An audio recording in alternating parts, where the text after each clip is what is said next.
Le 8 janvier 2019, le Togo a enregistré son premier cas de décès dû au virus Lassa dans le nord du pays. Ce cas avait été confirmé le 4 janvier dans le district de Doufelgou. Le 10 janvier, un autre cas suspect a été signalé après l'inhumation de la victime à Sokodé.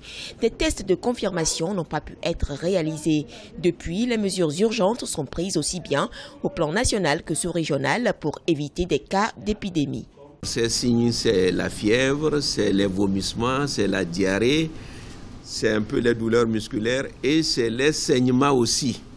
Toutes les stratégies sont mises en place. La prise en charge, la surveillance et la détection rapide. Le laboratoire fonctionne. Afin de circonscrire la maladie, environ 75 personnes ont été mises en quarantaine.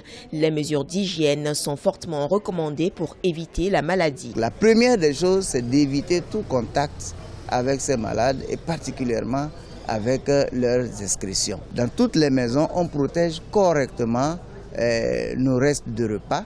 La troisième recommandation, c'est de faire l'hygiène et l'assainissement autour des maisons. Une quatrième mesure, c'est dès que quelqu'un est décédé de façon suspecte ou s'il est connu avoir eu la maladie avant de mourir, d'éviter de manipuler ce corps. La fièvre de Lassa est une fièvre hémorragique virale aiguë d'une durée d'incubation de 2 à 21 jours et dont les symptômes sont très variables et peu spécifiques. Aucun vaccin ne permet à ce jour de prévenir cette maladie, si ce n'est les mesures d'hygiène. Détecté tôt chez un patient, il est facilement guérissable.